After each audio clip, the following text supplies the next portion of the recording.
د دویمې درجې یو مجهوله معادلې د کاملې بڼې حل. د ناقص شکلونو حل موږ تاسې وویل. اوس راځو د کاملې بڼې حل ته. د کاملې بڼې څخه زما مطلب دا دی چې بي سي یو هم صفر نه او ای خو بېل هغه هم صفر کېدای نشي. دا کامله بڼه یې څنګه حلوای سي؟ د دې دپاره مختلف میتودونه دي چې څنګه کولی سو موږ تاسې دا حل کړو. یو میتود یې تجزیه ده، یو د محمد بن موسی فورمول دی او یو تکمیل مربع ده. ګوري دا تکمیل مربع هم په حقیقت کې دا د محمد بن موسی میتود دی او دغه د محمد بن موسی فورمول هم په دا تکمیل مربع باندې د ترلاسه کړی دی.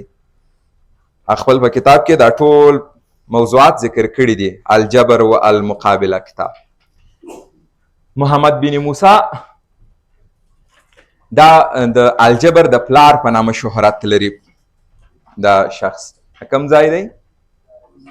د خوارزم دی او هغه هم په فعلي ازبکستان کې موقعیت لري. دا ځای یعنې فعلي وادي ازبکستان راځي. ښه تاسې توجه ورته وکړئ. دا کامل شکل یې دا رقم ما تاسې ته ویلی اے ایکس مربع مثبت بی ایکس مثبت سی مساوي په صفر. دا سو کامله بڼه.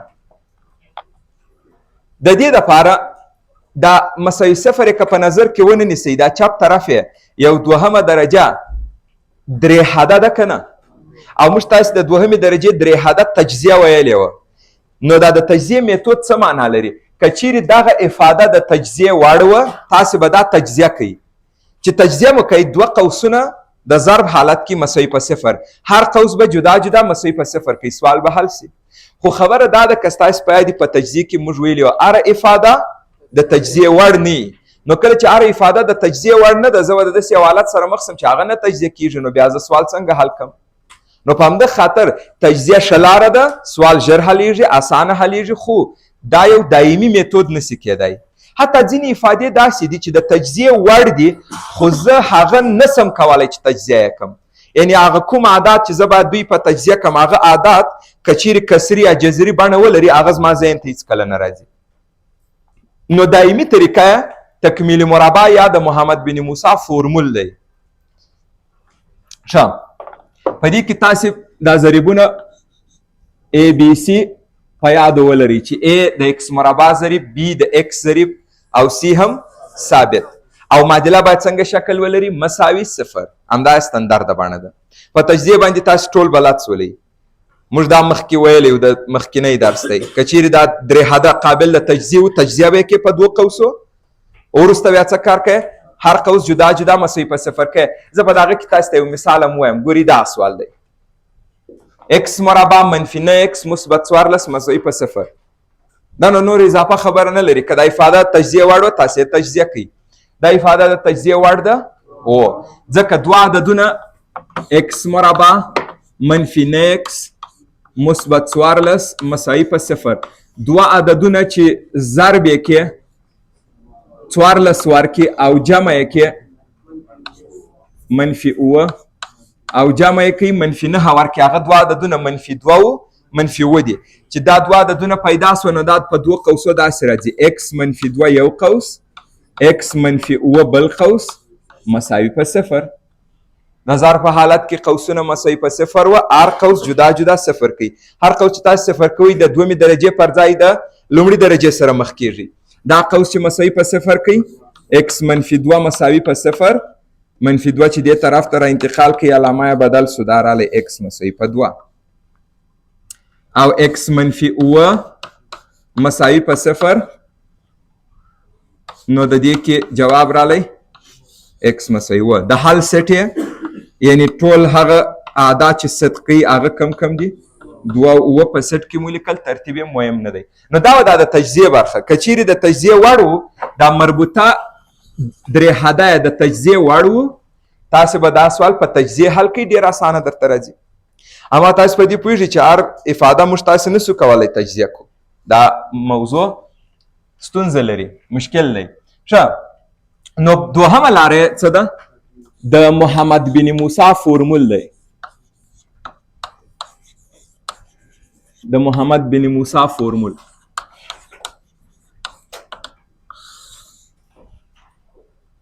د محمد بن موسی فورمول هم د کامل مربع څخه لاسته راغلی، د کامل مربع څخه استخراج کړی دی.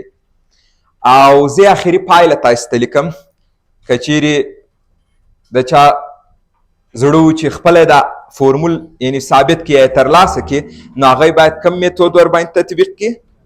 کامل مربع. او کامل مربع هم درته وایم چې څه رقم دی، اوس دې فعلا وي. ښه، نو د دې معادلې د حل دپاره موږ تاسې داسې یو اړیکه کاروو. څنګه؟ x1 او x2. د x1 او x2 څخه زما مطلب یعنی یو جذر و دوهم جذر. لکه فرض وکړئ دلته وایم چې دا x مساوي 2 دا x1 یعنی دا یو حل دا دوم حل. نو x1 او x2 موږ تاسې د دې وروسته څه ته وایو؟ دلته به هم درته ولیکم x1 او x2. د دې څه زموږ مطلب څه دی؟ جذرونه، د معادلې جذرونه یعنی د معادلې حلونه. او د ای بی سی څخه مو مطلب څه دی؟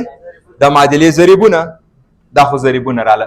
نو دا دواړه جذرونه مساوي دي په داسې یو فورمول دی، منفي بي مثبت منفي جذري مثبت منفي جذري بي مربع منفي 4 اي سي پر 2 اي.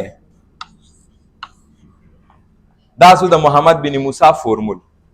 او د دې فورمول په واسطه تاسو کولی شئ هر ډول دوهمه درجه معادله حل کړئ. هر ډول دوهمه درجه معادله چې ولري کولی شئ د دې فورمول په وسیله حل کړئ. اوس که تاسو دې فورمول ته یو اندازه دقت وکړئ، ګورئ دا ای بی سی ټول مکمل چې ته حاله یې څه شي استفاده کوئ؟ ضریبونه راخلي، ای بی سی دا راخلي. که چیرې تاسو د فورمول ته ښه دقت وکړئ، منفي بي او دا ای دا خو جذرونه نه لري او دغه بله برخه تر جذر لاندې راغلې ده، تر مربع جذر لاندې. موږ تاسې ویلي وو که چیرې تر مربع جذر لاندې منفي عدد راغی، دې ته موږ تاسې ویلي وو دا څه ډول عدد دی؟ موهومي یا غیر حقیقي عدد دی. او که چیرې دا مثبت عدد راغی بیا نو دا حقیقي دی. نو که ښه دقت ورته وکړئ، تاسو فرض وکړئ دا د جذر لاندې منفي عدد رالی، بیا دا جذرونه مساوي په څه شي راځي؟ موهومي د حقیقي سره مختلط. نو په هغه حالاتو کې دا راځي مختلط عدد. او که دا مثبت عدد رالی بیا جذرونه راځي حقیقي عدد. نو د محمد بن موسی په فورمول کې دغه د جذر لاندې برخه چې ده دا د دې فورمول یو ډیره مهمه برخه ده، یو ډیر مهم جزء دی. بی مربع دلته جدا درته لیکم، بی مربع منفي 4 ای سی. دې ته ډسکریمینانت وایي یا زموږ تاسې په ژبه ورته توپیر کوونکی وایي دغې برخې ته. او دا موږ تاسو ښکاره کوو په یو یوناني توري دلتا. صحیح ده؟ دا ما یو نوم ورته ورکوي، دلتا یا ای بی سی یا ایکس وای هر نوم چې خو دلتا نوم ورته راغی. د بي مربع منفي 4 ای سی. دا بي مربع منفي 4 ای سی کومه برخه ده؟ هغه چې په فورمول کې تر جذر لاندې راغلې. دا برخه ډیره زیاته مهمه ده، ځکه د دې برخې په وسیله تاسو کولی شئ د جذرونو طبیعت معلوم کړئ چې دا جذرونه یعنی حلونه حقیقي دي که موهومي دي. متوجه سولې که نه؟ او څنګه یې معلوموي؟ مخکې ما درته دا خبره تشریح کړه. دا بي مربع منفي 4 ای سی یو عدد راځي که نه؟ هغه عدد ته موږ څه نوم ورکوئ؟ دلتا. د دې دلتا نوم دی توپیر کوونکی یا جلا کوونکی. یعنی د دغه عدد په وسیله زه کولی سم تشخیص کم یا فرق یې وکم چې دا جذرونه به حقیقي وي او که به جذرونه غیر حقیقي وي. د دې په وسیله یې کولی سم تشخیص کم. بیا فکر کوم زموږ تاسو په کتابو کې په دا نصاب کتابونو کې دې ته ممیزه وایي چې هماغه عبارت د څه څخه رالی؟ توپیر کوونکی یا تمیز کوونکی. نو دا سو دلتا موږ تاسې اکثرا دلتا لفظ ورته کارو. دا د دې فورمول یوه برخه ده چې د دې په وسیله زه کولی سم څه ووایم چې دا جذرونه حقیقي دي او که غیر حقیقي دي. کله چې مې دې ته دلتا وویل تاسو کولی شئ اوس دا فورمول په دې شکل باندې هم ولیکئ، منفي بي مثبت منفي جذر دلتا پر 2 ای. دا د هر ډول دوهمې درجې معادلې د حلولو دپاره استعمالیږي. اوس نو که چیرې دلتا یعنی دا د جذر لاندې برخه متوجه سولې، دا د جذر دا ممیزه که چیرې دا یو مثبت عدد درته راغی په هغه حالت کې بیا څه خبره ده؟ کچیرې دا تاسو ته مثبت عدد راسي بیا د مثبت عدد مربع جذر یو حقیقي عدد دی بیا نو منفي بي جمع هغه حقیقي عدد پر 2a یو حل منفي بي منفي هغه حقیقي عدد پر 2a دوه حله. نو د دې ځای څخه زه وایم کچیرې دلته مثبت عدد رالی معادله دوه حقیقي حلونه لري یا دوه حقیقي جذرونه لري. اسانه خبره او دار چا په ذهن کې پاتې کیږي. کچیرې دلته څه ته وایو بي مربع منفي څلور سي نور نو بي او اي او سي هم پیژنئ د اکس ضریب د اکس مربع ضریب او ثابت. اوس نو دغه تاسو راته وایاست کچیرې دلته مساوي په صفر وي څه خبره ده؟ کچیرې دلته مساوي په صفر وي دقت ورته وکړئ که دلته مساوي په صفر وي دا ځای چې ته صفر وضع کې مثبت منفي صفر هم ایسته کوي منفي بي پر 2a پاته سو که نه منفي بي پر 2a حقیقي عدد دی دا بالکل حقیقي عدد دی. خو یو شی زه درته وایم د دغه ځای کې بیا په راتلونکي کې مشکلات سره مخامخ نسو او ښه دی چې په توپیر هم پوه سئ. په دې حالت کې موږ تاسو وایو چې دا معادله یو حل لري او هغه یو حل هم څه دی حقیقي دی یو حقیقي حل یا یو حقیقي جذر لري یو حقیقي حل یا یو حقیقي جذر لري.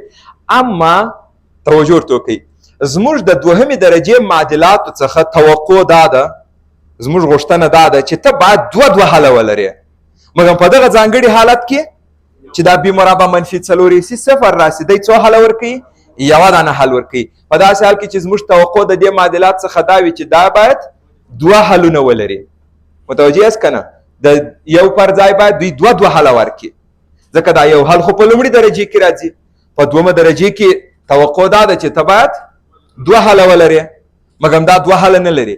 اوس د دې دپاره چې دغه د یو حل مسله هغه د دوه حلونو خبرو ته راسمه سي او هغه زموږ د توقع مطابق جواب لاسته راسي نو د دې دپاره بیا موږ دا لفظ هم کاروو دا یو حل ته څه وایو دوه مساوي حلونه یا جذرونه لري. پام اوس ورته دا دوه مساوي حلونه یا دوه مساوي جذرونه لري. په داسې حال کې چې دا خو په حقیقت کې یوه دانه دی اما د دغې خبرې ګټې بیا وروسته تاسو ته معلومیږي. اوس زه یو لږ خلاصه درته ذکر کوم. موږ تاسو یو میتود بیا زده کوو چې ما ته جذرونه راکړل سي وایي ته پیدا که معادله که په هغه حالت کې ما ته یو څوک وایي چې معادله یو حل لري درې دی زه بیا معادله نسم پیدا کولی زه باید دغه درې ته څه ووایم وم دا دوه دانې دي او دواړه درې دي بیا زه معادله پیدا کولی سم. نو ضرورت سو چې د یو حل ته څه نوم ورکول سي دوه کنه بیا سوال هلته نه حلیږي. بله خبره مثال موږ تاسو ته وایي د معادلې یو معادله ده دومه درجه یوازنی جذر دی دوه تاسې د جذرونو حاصل ضرب پیدا کړئ. اوس نو دلته که ته دا دوه دانې نه کې فرض دا حاصل ضرب ته څنګه پیدا کوې یا مثال یو جذر لري یوازنی جذر درې دی تاسو د جذرونو مجموعه پیدا کړئ باید دلته زه دا د یو جذر ته څه خطاب وکړم دوه مساوي. اما دا خو دا د الجبر له نظره داسې یو مسله راله د هندسي د لحاظه څخه بیا موږ تاسو دا په تابع کې وایو که چیرې زه دلته د دې صفر پر ځای باندې وای ولیکم دا دوهمه درجه پولینومي تابع ځینې جوړه سوه بیا چې زه وای صفر کوم مطلب دا دی چې زه د اکس له محور سره د تقاطع ټکي پیدا کوم بیا په هغه حالت کې دا دلته چې صفر راسي د هندسي لحاظه دی د اکس د محور سره یو مشترکه نقطه لري بیا هغه ته زه چې دا دوی مشترکې مساوي نقطې دي. نو د هندسي لحاظه څخه بیا دا یو مسله ذکر کول صحیح راځي په دې کې بیا موږ وایو دوه مشترکې نقطې لري په دې کې وایو یو څه شي دا د ګراف د اکس له محور سره. اما د الجبر کې بیا موږ تاسې ډېر کمې خبرې ته اهمیت ورکوو دغه یو حل ته څه خطاب کوو دا په حقیقت کې دوه مساوي حلونه دي. ټول متوجه سوه او دا مهمه مسله ده وروسته بیا نور هم په دې باندې پوهېږي. او که چیرې دلته کوچنی تر صفر وي یعنې مطلب یو منفي عدد وي تاسو پوهېږئ چې دا منفي راسي تر مربع جذر لاندې منفي دا غیر حقیقي دی نو په هغه صورت کې حقیقي حل نه لري حقیقي حل نه لري. دا د محمد بن موسی د فورمول مسله.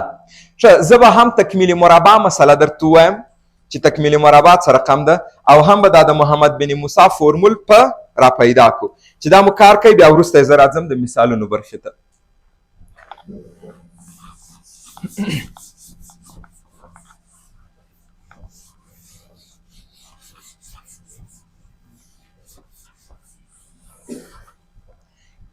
توجه کوئ، زه به د تکمیل مربع تاسو ته اول په یو مثال کې ووایم، بیا وروسته به دغه موضوع پر دغه باندې تطبیق کو، پر عمومي معادلې باندې تطبیق کو. دا تکمیل مربع هم چې ده دا کوم نوې مسله نه ده، مطلب مې یعنې د یو بل چا کړنه نه ده، دا هم د محمد بن موسی موضوع ده. دغه چې د معادلې اطراف په عدد کې ضرب کوي، جمع کوي، عدد دې خوا دې خوا ته واړوي، دا ټول شیان د لومړي ځل لپاره همدغه الخوارزمي ورته وایو یا محمد بن موسی ورته وایي. دا دغه سړي را پیدا کړي او دا د دې علم د دې ریاضیاتو یوه څانګه چې موږ الجبر ورته وایو، همدا هم د ده د کتاب له نامه څخه اخیستل سوی، الجبر والمقابله. متوجه سولئ؟ ډېر لوی شخصیت تېر سوی. ښه، تاسو توجه کوئ چې زه دا په یو مثال کې درته کار کوم. اکس مربع منفي 6 اکس مثبت نه مثبت 8 به درته ونیسم مساوي په 0. ما داسې یو معادله انتخاب کړه چې حل یې تاسو ته اسانې ژر پیدا کولی شئ. په تجزیه راته ووایاست. آفرین. -2 او -4 ذهني ګوري. اکس -2 یو قوس رالی، اکس -4 بل، بیا چې هر قوس جدا جدا مساوي په 0 کوي. اکس مساوي 2 یو حل، اکس مساوي 4 بل حل. په دې پوه شولئ چې د دې جذرونه څو راله؟ یو 2 رالی، یو 4. دغه د یو تعداد ځینې وخت ګډوډ کېږي، وایي 2 او 4 دې ولې وویل، -2 او -4 راځي. ګوري هغه عادات چې دلته تا پیدا کړله د تجزیې دپاره، حلونه هغوی نه وي، حلونه د هغوی خلافي علامه راځي، ځکه خو هغه قوس مساوي 0 کېږي، عادت بل طرف ته اوړي. که ذهني کې ګډوډ کېدی ویلې که یو 2-3 پړاو دي، دومره خو زیات نه دی. اوس د تکمیل مربع طریقې ته توجه وکړئ. 2 اسانه پړاوونه لري. لومړی پړاو یې څه دی؟ د تکمیل مربع طریقه چې هر څوک کاروي، ثابت باید د معادلاتو بل طرف ته وي. دا چې لومړی پړاو یې څه درته رالی؟ اکس مربع -6 اکس مساوي په 8 مساوي په -8. تکمیل مربع لومړی پړاو. اوس نو که چا ول زما تکمیل مربع نه سو زده، دی د ځان سره فکر وکړي لومړی پړاو دی نه دی زده سوی. لومړی پړاو یې څه شي و؟ ثابت باید ته بل طرف ته ولرې. دا یو. دوهمه، دا دوهمه خبره لږ غوندې زیاته ده. تاسې د لومړي درجې د ضریب نیمایي راواخلئ، هغه مربع کړئ. چې دا هم پیدا کړئ، بیا درته وایم چې څه په وکړئ. د لومړي درجې د ضریب نیمایي -3 مربع یې کړئ -9. دغه هر عدد چې پیدا کړئ دا د مساواتو دواړو خواو ته جمع کړئ. اوس پوه شولئ؟ د لومړي درجې د ضریب نیمایي 400 هغه مربع کړئ، دواړو خواو ته جمع کړئ. په اول کې به م یو خبره ور اضافه کړم. په اول کې ما تاسو ته ویل چې دا ثابت باید یو طرف ته وي، نه یعنې هغه به واړوئ. دا اکسونه چې لري دا ټول چپ طرف ته، هغه ثابت به ښی طرف ته پرېږدئ. ښی چپ یې مهم نه دی، یعنې یو طرف ته دا بله برخه بل طرف ته. هدف مې داسې یو شکل دی. یو بله چې پکښې کې اضافه کوم هغه دا دی، د تکمیل مربع په طریقه کې د اکس مربع ضریب باید یو وي. اوس وګورئ د اکس مربع ضریب یو دی، یعنې که یو نه وي اطراف به پرده وویشي، ځکه بیا تکمیل مربع کار نه ورکوي. متوجه سولئ؟ اوس نو ووایاست اول څه کار کوئ؟ د اکس مربع ضریب چې مو یو کوئ، ثابت بلې خواته انتقالوو. دا یوه مسله. ثابت مو بلې خواته انتقال کوئ، څه کوئ؟ د لومړي درجې ضریب نیمایي کوو، هغه مربع کوو، بیا دواړو خواو ته اضافه کوو. د لومړي درجې ضریب -6 دی، نیمایي یې کوئ -3. نیمایي کول یعنې تقسیم پر 2 کول. -3 دواړو خواو ته اضافه کوئ. د دې چې -3 چې مربع کوئ 9 رالی، دواړو خواو ته اضافه کوئ. اکس مربع -6 اکس -9 دا په معادله کې تغییر راولي. دا -9 دواړو خواو ته چې عین مقدار زیات کې یا عین مقدار کم کې، هغه څه ستونزه نه لري. دا چې اوس بیرته اخواته انتقال که -9 راځي، د دې سره 0. ښه چې تر دغه ځایه مخته رالی، بس دا کامله مربع سوه. د دې جذر ذهني راته ووایاست اکس، د دې جذر 3 علامه به د دې راواخلئ، بیا به دا کامله مربع کړي. مثبت -3 والا په دغه ځای کې وایي د دې جذر 3 ولې 3 مثبت -3 کوي؟ نه دا هغه ځای و چې دلته دا مثبت والا یې نیول کېږي، خو موږ دا هغه وایو چې دا هر وخت مثبت نیول کېږي. دی به بل ځای درته پیدا هم نه کړي، پرته له همدغه ځای کې چې زموږ ورسره اختلاف دی، دې ته اختلاف نه ویل کېږي، موږ حق طرف ته یو، خلاف والا باطل طرف ته دي په همدغه مسله کې. متوجه شوې؟ دا اختلاف نه دی چې هغوی فکر وکړي چې اختلافات دي نو کېدای شي موږ صحیح وکړو. نه یاست صحیح. یعنې زما مطلب هغه نامعلومه اشخاص دي چې داسې یو کار کوي. ښه، په هر صورت باندې دا تکمیلي مربع راغله. بیرته یې وګورئ، اکس مربع دوه چنده لومړی دوهم منفي شپږ اکس مثبت 9 او هغه طرف ته څو رالی؟ یو. اوس معادله حلوای سئ. مجهول مربع مساوي په یو عدد وي، مجهول مساوي دی. اوس نو دغه ځای مجهول دی، د هغه عدد جذر له مثبت او منفي نښو سره. نو یو یې رالی اکس منفي 3 مساوي په مثبت یو، بل رالی اکس منفي 3 مساوي په منفي یو. ذهني راته وایست منفي 3 اخواته ولاړه اکس مساوي په 4، منفي 3 اخواته ولاړه اکس مساوي په 2، هماغه 2 او 4 لاسته راله. صحیح ده؟ دغه ځای په یاد ولرئ چې کله د اکس مربع ضریب یو و او تاسې د نیمایي مربع جمع کوئ دواړو طرفو ته، دغه د نیمایي مربع د دې دوو پاته حدونو سره 100% کامله مربع ورکوي. په همده خاطر د دې نوم دی کامله مربع، یعنې دا ځای کل مربع کېږي. او هیڅ شک مه ورباندې کوئ چې دا به کامله مربع نه وي. حتی چک کوئ یم بس د ده جذر راواخه، د دې عدد جذر کل مربع ورته ولیکه علامه د ده څخه. که چا شک کوئ په ابتدا کې بیرته د یو پلا انکشاف ذهني ورکړي ودې ګوري چې صحیح راځي که نه. اوس که همدغه کار زه پر دې عمومي تطبیق کړم څنګه به درته راسي؟ که همدا کار پر عمومي باندې تطبیق کړو، ا اکس مربع مثبت بی اکس مثبت سی مساوي په 0 په تکمیلي مربع غواړم حل کړم. زه غواړم تاسو ته هغه طریقه ووایم چې دا محمد بن موسی دا فورمول څنګه ترلاسه کړی دی. اول د اکس مربع ضریب باید یو وي، نو زه اول اطراف پر ا ویشم، اطراف تقسیم پر ا. د دې څخه جوړ سو اکس مربع جمع بی پر ا اکس، د دې څخه جوړ سو سی پر ا، خو هغه طرف ته اړوم، دا چې مو واړوئ منفي سی پر ا. اوس آماده دی سوال دغه حد اضافه کولو ته دواړو طرفونو کې. اوس آماده دی. تاسو د دې د ضریب نیم راته ووایست. دا ضریب دی بی پر ا، نیم بی پر 2a. ګوري نیمایي کول یعنی معنا په مخرج کې 2 ضربول، په مخرج کې 2 ضربول معنا تقسیم 2 کول. هر کله چې یو کسر تاسو ته چا درکوي وایي د دې نیمایي راته ووایه، مه ورخطا کېږ. په مخرج کې 2 ضرب کوو پر 26. دا نیمایي کول معنا څه ده؟ یعنی په مخرج کې 2 ضربول. لکه یو سوال مو په الجبرا کې درلودی، د دې نیم ووایه 2 په توان د 9، ځکه نیم معنا په مخرج کې 2 ضربول. نو دا څو راځي؟ 2 په توان د 9 او رښتیا هم 2 په توان د 9 512 دی، 2 په توان د 10 1024 دی، 512 د 1024 نیم دی. نو اوس د دې نیم راته ووایست د بی پر ا، بی پر 2a په مخرج کې 2 ضرب کوي. اوس دا بی پر 2a مربع کوي، بی مربع پر 4a مربع. نو تاسو به څه کار وکړئ؟ بی مربع بی پر ا اکس دا په خپله جمع بی مربع پر 4a مربع دلته هم مساوي بی مربع پر 4a مربع دلته هم منفي سی پر a.